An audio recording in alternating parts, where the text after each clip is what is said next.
اور آخری بات بہت مختصر میں آپ لوگوں کو یہ بتانا چاہوں گا کہ آپ لوگ اس وقت میں یہاں سے جا کر کے اگر پہلے سے مکاتب کا کام کر رہے ہیں تو ان کو مضبوط کیجئے، نہیں کر رہے ہیں تو شروع کیجئے۔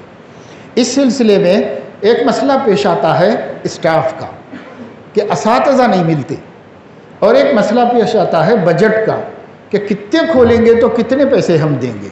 3-3 ہزار بھی دیں گے تو 10 کھولیں گے تو 30 ہزار چاہیے، 100 کھولیں گے تو 3 لاکھ روپے چاہیے۔ کتنے آپ کے پاس پیسہ کہاں سے لائیں گے؟ بجٹ کا مسئلہ۔ عام طور سے مکتبوں کی ہی ترغیب دینے پر یہ 2 مشکلات سامنے آتی ہیں۔ ایک تو یہ کہ بھائی بجٹ بہت مشکل سے جمع ہو سکتا ہے، بہت مشکل ہے بجٹ کا جمع۔ دوسرے یہ کہ اساتذہ نہیں ملتے، کتنے اساتذہ لائیں، کہاں کہاں کھولیں، یہ مسئلہ ہے۔ تو اگر آپ غور کریں تو دونوں مسئلوں کا حل بہت آسانی کے ساتھ نکل سکتا ہے۔ ایک تو یہ کہ آپ جو مکتب کا تصور کرتے ہیں تو چھوٹے چھوٹے بچوں بچیوں ہی کا تصور کرتے ہیں، اس کا تصور صحیح کریے۔ وہ یہ کہ مکتب کے نام پر آپ صرف چھوٹے بچوں کو مت پڑھائیے بلکہ بڑے لوگوں کو پڑھائیے، بڑے لوگوں کو بھی پڑھائیے، نوجوانوں کو، تاجروں کو اور پیشہ ور لوگوں کو جو مختلف کاموں سے وابستہ ہیں، پروفیشنل لوگ ہیں، انجینئر ہیں، ڈاکٹر ہیں، ایسے لوگوں کو بھی پکڑیے، ان کو بھی تجوید کی اہمیت بتا کر پڑھائیے۔ اور جب ان کا قرآن صحیح ہو جائے تو ان کو اتنی اہمیت سے بتائیے کہ اللہ نے آپ کو یہ نعمت دی ہے تو ایک مکتب چلانا آپ کے ذمہ ضروری ہے۔ تو وہ مکتب چلائیں گے تو ان کو اس تنخواہ کی ضرورت نہیں ہے جو آپ کو دینی پڑے گی، کیونکہ وہ پہلے ہی سے تنخواہ پاتے ہیں اور اپنی زندگی گزار رہے ہیں، وہ محتاج نہیں ہے، ضرورت مند نہیں ہے۔ وہ ضرورت مند نہیں ہے تو ان سے کام شروع ہو جائے گا، اور وہ بچوں کو پڑھائیں گے بھی، شوق سے پڑھائیں گے، اور پھر ماشاءاللہ سے وہ خرچے کا مسئلہ حل ہو جائے گا، ٹیچر کا مسئلہ حل ہو جائے گا، استاد بھی مل گیا اور بغیر خرچے کا مل گیا۔ تو ہم بڑوں کو نہیں پڑھا رہے ہیں، بڑوں کو پڑھانا اور پڑھنے کے زمانے میں بار بار ذہن بنانا، دیکھو بھائی ہم آپ کے اوپر اتنی محنت ایسے ہی نہیں کر رہے ہیں کہ آپ کو قرآن پڑھنا آ جائے، آپ کو تو آ ہی جائے، مگر ہمارے ایک مکتب کو آپ چلانا پڑے گا۔ یہی ہے ہمارا معاوضہ کہ آپ ہمیں ایک مکتب، ہمارا ایک مکتب سنبھالیں گے آپ، یہی چاہتے ہیں ہم آپ سے۔ اس طرح ان کے اوپر محنت کر کے جب تیار کیا جائے تو انشاءاللہ معلم بھی مل جائے گا، مکتب بھی کھل جائے گا، اور بجٹ کا مسئلہ بھی نہیں پیش آئے گا۔ میں بار بار کہہ رہا ہوں، ہر جگہ کہہ رہا ہوں کہ مکاتب اس وقت کی سب سے بڑی ضرورت ہے۔ اس کے بغیر اگلی نسل کے ایمان کی حفاظت مشکل ہے، دین کی نہیں، ایمان کی حفاظت مشکل ہے۔ اس لیے مکتب گلی گلی قائم ہونے کی ضرورت ہے، مگر مکتب اگر رضاکارانہ طور پر چلیں گے تو کامیاب ہوں گے، اور اگر پیشہ ورانہ طریقے پر چلیں گے تو ناکام ہو جائیں گے۔ کتنے چلائیں گے؟ ایک تنظیم 50 چلا رہی ہے، ایک تنظیم 25 چلا رہی ہے، ایک تنظیم 100 چلا رہی ہے، کتنے چلا سکیں گے؟ کتنے چلا سکیں گے؟ سورسز کیا ہیں؟ ذریعے کیا ہیں؟ اس لیے اس کو آپ فریضہ مذہبی بنا کر، اپنی آخرت کا سودا بنا کر اس کام کو شروع کریں، اور بچوں کے ساتھ ساتھ شروع میں کچھ بڑوں کو بھی پڑھاتے رہیں، ایک جماعت بڑوں کا بھی مکتب آپ کا چلتا رہے، یہ چلیں تو الحمدللہ اس میں بہت سے لوگ، میں کل شولہ پور میں تھا تو وہاں کا ایک مشاہدتی تجربہ جو میں کافی عرصے سے ساتھیوں کو بتا رہا تھا، لیکن کل میں نے دیکھا تو بتایا کہ ایک مولانا چلا رہے ہیں مکاتب، 13 مکتب صرف چل رہے ہیں پورے شہر میں، ان کے دوسرے لوگ بھی چلا رہے ہوں گے، ان کے 13 مکتب چل رہے ہیں۔ ان مکتبوں میں بالغین اور بالغات بھی پڑھتے ہیں اور ان بچے بھی پڑھتے ہیں اس کے اندر۔ تو اس طرح شروع میں یعنی 2013 سے انہوں نے کام شروع کیا، تو کہتے شروع میں تو بڑی مشکل سے یہ کام ہوا، لیکن اب میرے پاس معلمات بھی ہیں اور معلمین بھی ہیں۔ وہ کون ہیں؟ تو حافظ صاحب، عالم صاحب، وہ کتنے ملیں گے آپ کو؟ وہ نہیں ہے۔ ایک صاحب سے انہوں نے ملایا کہ ان کا ناظرہ ختم ہو گیا ہے اور یہ مکتب چلا رہے ہیں، ان کا میڈیکل شاپ ہے، ان کا ناظرہ ختم ہو گیا ہے اور یہ مکتب چلا رہے ہیں، یہ پولیس میں کام کرتے ہیں، ان کا بھی ناظرہ ختم ہو گیا ہے اور یہ مکتب چلا رہے ہیں، یہ فلاں ڈپارٹمنٹ میں ہے، فلاں ڈپارٹمنٹ میں ہے.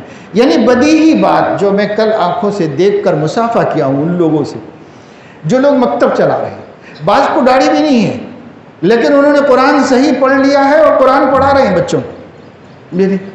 اگر ہم جب تک اتنی وسعت نہیں لائیں گے اور کام نہیں کریں گے یہ مکتبوں کا مسئلہ حل نہیں ہوگا. اور جب مکتبوں کا مسئلہ حل نہیں ہوگا تو ہماری نسل جو آج ہمارے گود میں پل رہی ہے اس کے ایمان کی کوئی ضمانت باقی نہیں رہے. اس لیے بہت ضروری ہے کہ آپ مکاتب کی طرف دھیان دیں، توجہ دیں. مولانا محمود مدنی ابھی آئے تھے حیدرآباد میں، تو اس سے پہلے بھی سنا تھا 5 سال پہلے ان سے میں. ابھی صدارتی انتخاب کے لیے آئے تھے، وہاں بھی انہوں نے اپنی گفتگو میں یہ بات بتائی کہ پورا عالم بننا فرض کفایہ ہے تو مدرسہ چلانا بھی فرض کفایہ ہے، اور بقدر ضرورت علم حاصل کرنا کہ قرآن صحیح ہو جائے اور مسائل سے واقفیت ہو جائے یہ فرض عین ہے، تو مکتب قائم کرنا بھی فرض عین ہے. تو ہم فرض کفایہ کے لیے لاکھوں روپے کا چندہ کر کے بڑی بڑی عمارتیں بنا کر ویران ڈالے ہوئے ہیں. بچے نہیں مل رہے ہیں، یہ ہو رہا ہے وہ ہو رہا ہے، لیکن پھر بھی بننے کا بنتا جا رہا ہے اور تعمیر کی تعمیر ہوتی چلی جا رہی ہے. بلکہ پرانی خراب ہو گئی تو نیا ڈیکوریشن ہوتا جا رہا ہے، سب ہو رہا ہے اور لاکھوں روپے لگ رہا ہے.